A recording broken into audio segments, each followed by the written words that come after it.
If your regrettable attrition numbers haven't moved despite everything you've spent on engagement, I need you to hear this.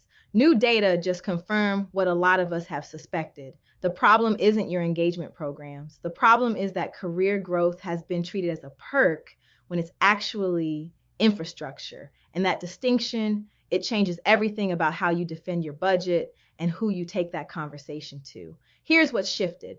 For years, learning and development sat in a particular bucket. It was a benefit, something you offered to attract talent, check a culture box, maybe boost a satisfaction score. But the conversation has quietly moved. Career growth is now being priced as a flight risk variable.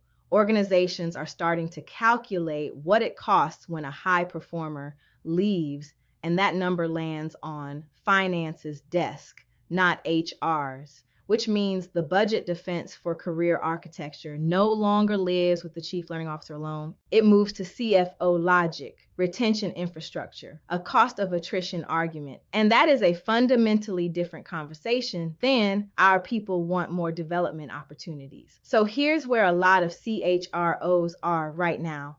Your CEO is asking why regrettable attrition hasn't moved. You have engagement data, you have program completion rates, you have survey scores, and none of it is answering the question your CEO is actually asking.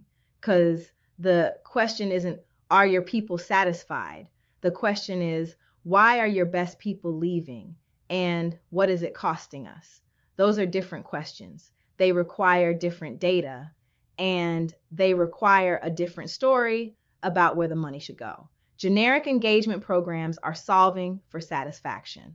What the C-suite needs right now is visible career pathing, structured, measurable, tied to retention outcomes that finance can evaluate on its own terms.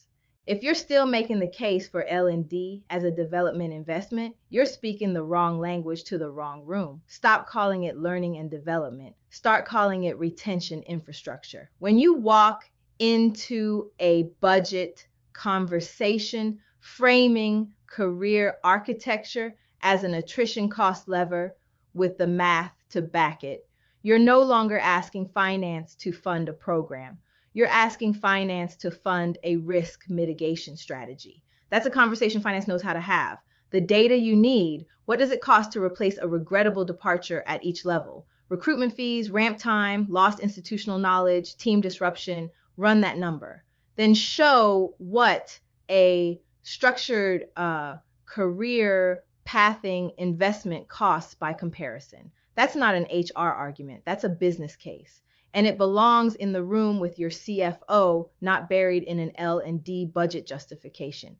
The organizations that are going to win the talent retention battle in the next 2 years aren't going to win it with better perks or more generous engagement budgets. They're going to win it because someone, probably you, had the conversation that moved career growth from the development column to the infrastructure column. That shift doesn't start in a program. It starts in a budget meeting with the right data framed in language that finance actually funds. If you're ready to make that case inside your organization, I'd love to talk about how to build it. Drop a comment below or come find me, link in the description.